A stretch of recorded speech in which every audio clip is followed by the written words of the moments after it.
Se você quer ter sucesso, olhe ao seu redor, veja o que a maioria faz, e faça o contrário. Abrindo os olhos se aprende mais do que abrindo a boca. Com tempo e organização, acha-se o segredo para fazer tudo e bem feito. O segredo da paciência é o intervalo entre a semente e a flor. E aí galera, hoje eu passei aqui para falar um pouco com vocês sobre como a calistenia ajuda nas artes marciais. Como que ela ajuda? Um erro muito grave das pessoas hoje é só treinar a técnica e depois acabam esquecendo do preparo físico. Não é só a técnica e também não é só o preparo físico. Eu vou dar um exemplo aí para vocês. Tem uma pequena história para contar. Muito tempo atrás, um guerreiro e um monge. No caso, o guerreiro, ele só se baseava em técnicas de preparo físico. A técnica dele era força e resistência para o combate. Enquanto o monge, ele treinava apenas as técnicas de combate. O que aconteceu aqui? O mestre do monge incentivava ele. Olha só, tu tem que fazer o teu preparo físico e combinar isso com as tuas técnicas. O teu adversário que tu vai enfrentar agora, ele se baseia em preparo físico, força e resistência. Dessa maneira é o treinamento dele. Enquanto tu só está se baseando em técnicas. E no caso, se tu só se basear em técnicas, tu pode até superar ele em técnicas. Mas no caso, se o guerreiro, com toda aquela armadura, o peso daquela armadura que ele tiver, ele for de enfrentar, no primeiro golpe que tu for levar, tu não vai ter resistência para resistir e vai cair, não vai aguentar um soco. E assim, o mestre, o Shifu ali, orientou esse monge, mas ele se recusou a fazer o que lhe foi orientado. E o que aconteceu aqui? Enquanto o guerreiro estava lá, estava fazendo o treinamento pesado dele de força, utilizando aquela carga absurda que é o peso da armadura. E também vocês sabem que os guerreiros, eles utilizam a armadura no corpo para calejar, né? Ele já deixa ele para calejar, porque a armadura ela raspa aqui na pele e isso engrossa a pele. E mais o peso da armadura combinado com o peso corporal, o que é? Calistenia. O treino desse guerreiro era pura calistenia. Força, resistência. Ele erguia peso também. Não era só a calistenia pura ali. Ele também erguia peso. Ele treinava calistenia, mas também fazia musculação. Era um treinamento pesado pra caramba que ele fazia. Enquanto o monge estava lá, só se baseando nas técnicas e desvalorizando tudo que o Shifu dele lhe orientou. Então chegou o momento desses dois se enfrentarem. Enquanto o guerreiro, que só fez preparo físico baseado em força e resistência, estava preparado fisicamente para o combate, mas tinha um pouco conhecimento de técnica. O que aconteceu aqui? O monge tinha conhecimento em técnicas, bastante técnicas, mas ele não tinha muito conhecimento. No caso, ele não tinha preparo físico para o combate. Mesmo tendo as técnicas, ele não tinha o preparo físico pro combate. Ele deveria ter combinado as técnicas com a aptidão física, um treino físico. E ele não fez isso. E quando chegou o momento dos dois se enfrentarem, o monge até conseguiu lutar um pouco, mas perdeu facilmente. Porque ele atacou ali guerreiro com o seu bastão e como a armadura é muito poderosa. O guerreiro também ele tinha algum conhecimento em técnica. Ele utilizou a técnica dele de manejar a armadura contra o alvo e conseguiu ali absorver os golpes do monge e acabou facilmente com o monge. Destruiu ele facilmente por causa dessa técnica. Já mostrei até a posição do guerreiro, né, que eles utilizavam para quebrar guardas, um escudo ou sem o escudo, como alguma espada. Ele também pode ser utilizado no combate corpo a corpo, não apenas com espadas ou escudos. E isso vai estar no card, apareceu aí para vocês. Acessem lá para vocês verem isso. Eu demonstrei a técnica ali, a posição do guerreiro, no caso a posição do cavaleiro, se deslocando para a posição do guerreiro. É importantíssimo. Eles ficavam na posição do guerreiro e quando os outros atacavam, eles faziam uma espécie de enraização e quebravam a guarda. E aí já era. Como eles tinham força, bastante resistência, eles conseguiam, ao absorver o golpe, gerar no caso o impacto aqui, ó, eles conseguiam absorver ali com facilidade o golpe devido à resistência e conseguiam contra-atacar com a força absurda por causa do treino físico que eles faziam e acabavam rapidamente, né? Isso combinado com aqueles ferros, aquelas aço, couro da armadura, não teve nem chance ali o monge, acabou, destruiu ele. Mesmo ele tendo as técnicas, não conseguiu, porque ele era frágil, nem alongamento ele fazia, ele se recusou a fazer tudo que o Shifu dele lhe tinha orientado ali, e o problema foi esse. Tem até a frase aí, né, do Miyamoto Musashi: entre a força e a técnica, vence a técnica. Se a força e a técnica forem iguais, vence o espíritos. Nesse caso, ó, olhem só, força e técnica iguais. Se a força e técnica são iguais, então a gente deve igualar. Como assim igualar, Adriano? No caso, se a força e a técnica são iguais, basta a gente colocar como positivo, de um lado a força, duas forças positivas, e do outro lado duas técnicas positivas. Elas ficam igualadas, certo? Nenhuma tá mais que a outra. No caso, se eu tiver uma quantidade de técnica nesse exemplo, tu também vai ter a mesma quantidade de técnica e vai ter a mesma quantidade de força que eu tenho. E nesse caso, venceria a técnica, se fosse assim. Mas no caso ali, a força e a técnica não eram iguais.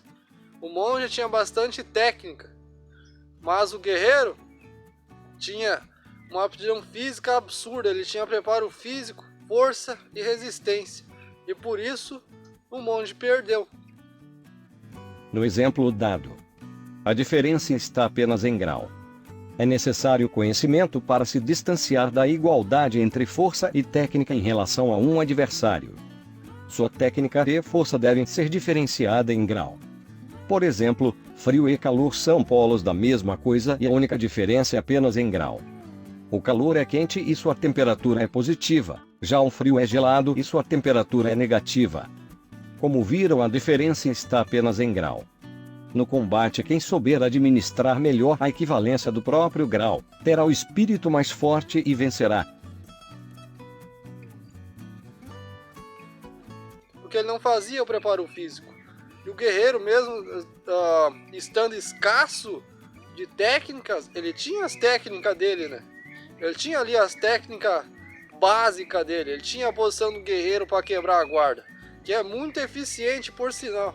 Combinado com o peso da armadura, não deu chance para ele. Destruiu o monge. E é isso que eu queria demonstrar para vocês hoje. Não é só treinar os golpes. Não adianta tu treinar os golpes se tu não fazer a preparação física. E é aí que entra a calistenia. A calistenia é mais antiga até do que as artes marciais. Mas como, Adriano? Como isso? É simples. Os deuses, o esporte favorito deles é a calistenia. Eles gostam de se testar com a calistenia. Antes mesmo das artes marciais surgirem e se desenvolverem no reino dos céus, a calistenia já estava presente lá. Eles faziam treinamentos com peso corporal.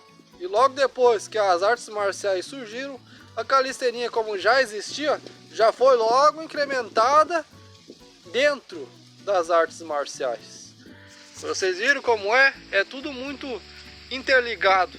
É uma história aí boa de ser contada. Vocês devem achar os livros certos para estar aprendendo. Isso é muito importante. Tem aí um livro muito bom que eu recomendo. Não me lembro agora se eu me recordo o nome. Eu tenho salvo no meu Facebook lá. Sentimentos, eu acho que é o nome desse livro. O Segredo dos Sentimentos. Eu vou verificar e depois aparece aqui, ó, para vocês, beleza? Então a calistenia, ela incrementa tudo nas artes marciais, para o combate. As técnicas vão ser complementadas através do preparo físico. E a calistenia é o esporte mais difícil do mundo. Não tem outro esporte mais difícil aqui. Mas, Adriano, a ginástica não é considerada o esporte mais difícil do mundo? E o que é a ginástica? Se não é apenas a calistenia no mais alto grau. É apenas calistenia. Na ginástica eles colocaram outras coisas ali um pouco junto. Juntaram isso, juntaram aquilo, porque eles não consideraram os atributos que a calistenia tem e não colocaram lá. E aí, é esse o problema. O esporte mais difícil do mundo é a calistenia. Na calistenia, se vocês parar para pensar, olha só, tem saltos mortais, tem exercícios na barra fixa, acrobacias na barra fixa, tem movimentos estáticos, full planche, maltesa, press handstand, parada de mãos. Pode também estar treinando artes marciais, golpes, trick ali na calistenia, pode estar fazendo isso no SW ou no freestyle ali. Pode estar fazendo. Não é a ginástica em si. Pode também descer ali da barra, fazer um rodante ao mortal. Olhem só. E é puro preparo físico. Pode acrescentar peso nos exercícios. Ginástica. Eu acabei de escrever a ginástica olímpica aqui, ó. Olha aí. E as artes marciais, o que é? São técnicas de combate, filosóficas e preparo físico. Essas três coisas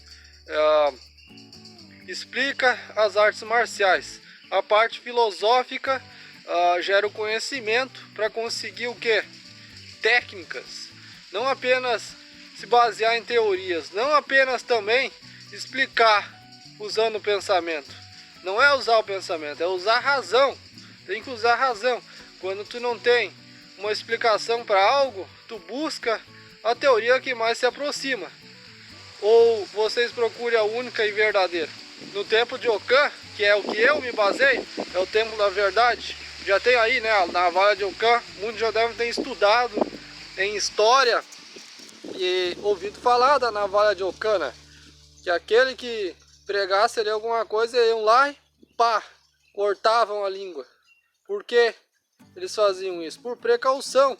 As divindades, as entidades não podem ser aumentadas sem que sejam verdadeiras.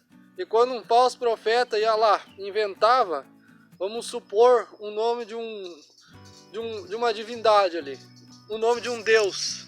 Vamos supor que olhem só, a heresia que eu iria criar aqui. Eu iria inventar que existe um outro criador que não seja Yahuwah Tsevaot. Olha isso. O nome do criador é esse, Yahuwah Tsevaot. Tá aí o nome, se quiser pesquisar, pesquisa. É esse aí. É o criador de tudo.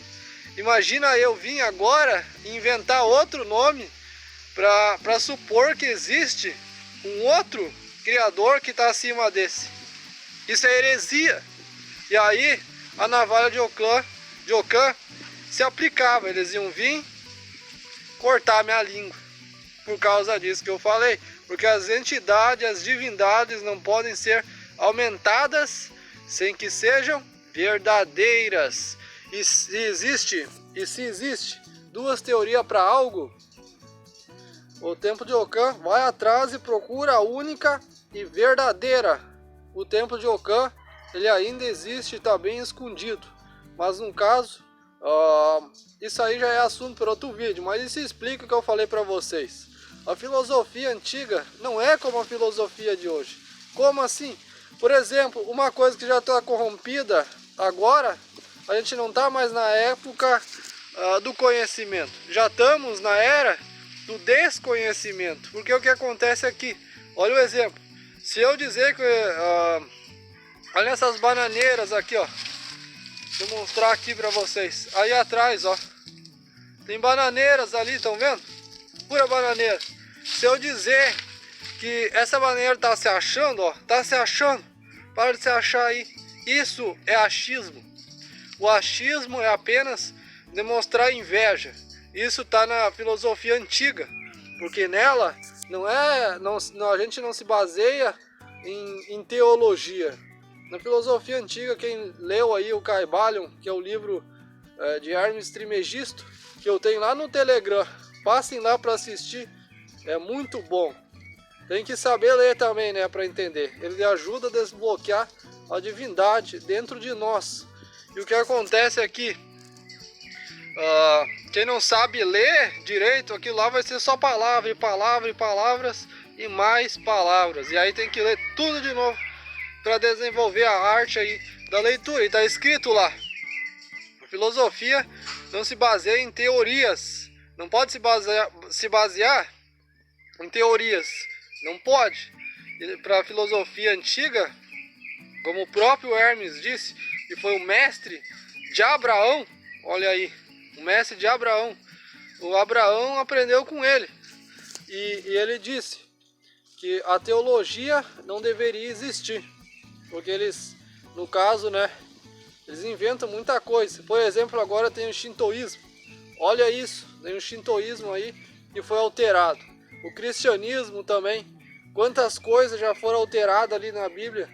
Quantas vezes aparece o nome do Criador na Bíblia. Compra uma Bíblia aí, lê ela, vê se vai aparecer o nome do Criador lá. Yahuwah Tsevaot, dessa forma que eu falei. Ou o nome de Jesus, Yahushua HaMashiach. Compra, vê se vai estar lá dentro. Mas agora tu vai ali no Google e pesquisa. No Google Chrome, né? No Mozilla nem sei se aparece. Isso aí. Tem uns navegadores aí que foram feitos por satanistas, masoquista, do masoquismo. E aí tu pesquisa o nome de Deus ali, não aparece. Tem um ali que não me recordo agora o nome. Tu pesquisa, eu acho que é o Bing. Tu pesquisa o nome de Deus e ali aparece escrito: nenhum resultado foi encontrado. Olha isso. É isso aí. E quando a filosofia antiga é isso que eu estou dizendo, não se baseia em teorias. Eu dizer que a bananeira se acha é porque eu tô com inveja dela, porque eu tô vendo na bananeira o espelho da minha própria imagem. É algo que ela conseguiu e eu não consegui buscar em mim mesmo. Isso é inveja. A inveja é apenas o espelho da própria imagem. Quando eu digo, a bananeira está se achando, para de se achar, é porque eu tô com inveja dela, por causa do que eu não consegui buscar em mim mesmo, mas a bananeira conseguiu. Quando vocês algum dia ver alguém agir dessa forma, vocês vão lembrar disso aí que eu falei. É justamente isso aqui. E a filosofia é o conhecimento nas artes marciais. O conhecimento, com o conhecimento vem a técnica, com a prática vem o domínio e com o treinamento a perfeição. Se quiser aperfeiçoar as técnicas de combate, tem que fazer por obrigação preparo físico. Eu vejo muitos erros por aí. Até converso aí com alguns seguidores aí do canal, algumas pessoas aí, homens, mulheres, muitas vezes entram em contato comigo, Facebook, no Instagram não é tanto, no Telegram tem uns quantos ali que falam comigo, conversam comigo ali, e geralmente alguém faz alguma pergunta relacionada com artes marciais, calistenia, flexibilidade, preparação física, e tudo isso está incrementado. A flexibilidade também está aí na calistenia, nas artes marciais. É tudo um conjunto bem rígido, é muito rígido, é uma pressão absurda aqui, ó. Imagina que tudo está interligado, é como se as artes marciais e todas as outras coisas tivessem interligado. A calistenia tem aspectos das artes marciais ali separadas, enquanto as artes marciais têm aspectos da calistenia. Deu para entender? Assim como tem também da musculação. Assim como na calistenia tem aspectos da musculação, e na musculação vai ter aspectos da calistenia. Por isso a pessoa nunca pode falar mal das outras artes marciais ou outro estilo de arte marcial. Não pode, porque um interliga e ajuda no outro. Não existe essa história, a minha arte marcial é melhor, não é. É o estilo que tu usa, o teu próprio estilo de lutar. Tu pode praticar Muay Thai, mas no momento que tu vai lutar, tu não vai lutar igual o teu companheiro que treina contigo. Tu vai ter um estilo próprio, uma estratégia distinta para te desenvolver o teu estilo de combate. E o preparo físico ajuda nisso. Se tu tiver bastante alongamento, flexibilidade, bastante força e resistência, destreza, um conjunto motriz muito forte, tu vai ter vantagem. Se tu lutar com alguém que só tem técnicas, e tu tem técnicas, mas também tem um preparo físico muito grande, as tuas chances de vencer são ali muito grandes, elas aumentam aí em muitos porcentos. No momento que a pessoa que não tem preparo físico, tem a coxa ali, não tem resistência ali na coxa, vendo que ela levar um chute meio forte, ela já treme, ou cai já na hora ali. Enquanto a pessoa que tem técnica, força e resistência, quando levar um golpe ela vai conseguir resistir por muito mais tempo. Tá calejada já devido ao treinamento, tem a massa óssea mais desenvolvida, tem a musculatura mais poderosa para proteger o corpo. É assim que deve ser, não ao contrário. Nos jogos isso é demonstrado com perfeição. Nos jogos não é qualquer um que pode fazer. Tem que ter conhecimento e mobilidade articular para fazer. Quer dizer que os movimentos que forem executados nos jogos e nos animes devem ser perfeitos. Nos animes não tanto, mas nos jogos sim. As pessoas tendem a imitar o que acabam vendo. E eles não podem fazer de qualquer jeito. E quando eles fazem alguma coisa que é absurda, eles colocam um efeito ali. Porque é complicado, né? Ali a pessoa vê no Tekken. Eu, por exemplo, eu aprendi muita coisa ali no Tekken. Desenvolvi bastante técnicas também. Eu treinava capoeira assistindo os movimentos do Ed Gordo ali, da Cristi Monteiro. Eu aprendi muitos movimentos fazendo isso. Imagina se os movimentos ali estivessem todos toscos, todos errados. Eu não ia conseguir desenvolver técnica nenhuma. É isso que eu estou falando. E agora, uma coisa boa pelo menos, é que os jogos estão cada vez mais eficientes nessa parte aí da movimentação. Estão cada vez com os movimentos mais realistas. Isso é muito bom, porque quem quiser desenvolver alguma coisa vai conseguir, porque muitos dos jogos eles têm uma base ali para estar fazendo. Vamos supor, muitos se baseiam no shintoísmo para fazer, outros se baseiam ali no kung fu, nas artes marciais, no muay thai. Dependendo do personagem, ele vai ter uma personalidade, e é assim que é nas artes marciais. Tu tem a tua personalidade, a tua atitude. Não pode confundir a tua personalidade com a atitude. A atitude é o que tu é. A tua personalidade, no caso, é bem ao contrário. Ó. Não confunda sua atitude com sua personalidade. A sua personalidade é quem tu é. A sua atitude depende do que os outros são. E quando tu chega no combate, é isso aí que acontece. A forma que tu vai agir depende da forma que eles vão te atacar. Tu vai chegar ali, tu tem tuas técnicas, mas o adversário vai ter uma forma de combate dele.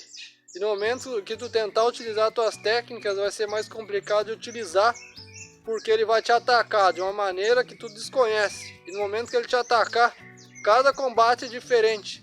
E ali que entra a tua preparo físico, aptidão, força, resistência e conjunto motriz. O máximo que tu tiver de motricidade vai ser utilizado ali para incrementar tuas técnicas, utilizar ela no combate. E quando ele te atacar, tu vai ter que se adaptar ao estilo dele em todos os combates. Se tu lutar uma vez com ele, na próxima vez tu lutar de novo com ele, se a pessoa for inteligente e técnica, ela vai ter um estilo já diferente para lutar contigo, porque se ela perdeu, ela não vai fazer o mesmo jogo de novo ali, né? Porque ela já perdeu uma vez, ela vai mudar o estilo de combate dela. E aí tu vai ter que se adaptar novamente o estilo de combate da pessoa. Um guerreiro sabe disso e ele tem que ter isso em mente. Não pode ser desleixado. A paciência é uma árvore rígida que demora para crescer, mas os frutos são doces. Com tempo e organização se acha o segredo para fazer tudo e bem feito. Então, se quiser fazer algo bem feito e com domínio total do seu corpo, faça. Preparo físico, principalmente com calistenia. Incremente tudo que tu conseguir. Adquira técnicas, força, resistência, fortaleça a sua motricidade o máximo que der. Todo o conjunto motriz deve ser ali fortalecido para te ter vantagem no combate e aumentar tuas chances de vitória. É assim que deve ser. Nada importa mais do que a tua vontade de vencer e conquistar. Deus te consegue um milagre, mas só depende do teu próprio esforço para que ele aconteça. Espero que tenham gostado desse vídeo. Passei aí para passar essa pequena dica que tem que fazer preparo físico. Ali tem gente que só faz um chute ali, um soco e não faz a preparação física. Chega na hora do combate, não aguenta um soco, não aguenta um tapa. E aí tá com desvantagem, né? É isso aí. Entre a força e a técnica, vence a técnica. Mas tu tem que ter ali, é como eu disse, ó. Eu expliquei antes para vocês.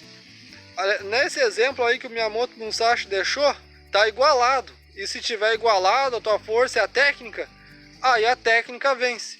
Mas tu vai ter que dar um jeito dessa igualdade ser muito maior do que a do teu adversário. Deu para entender? Se a força e a técnica forem iguais, vence o espírito. É assim que é. Espero que vocês tenham gostado desse vídeo. Qualquer dúvida deixa nos comentários que eu vou estar respondendo. Valeu, até a próxima e bons treinos! Se gostaram, não esqueça de curtir o vídeo e ativar o sino para não perder as novidades. Muito obrigado!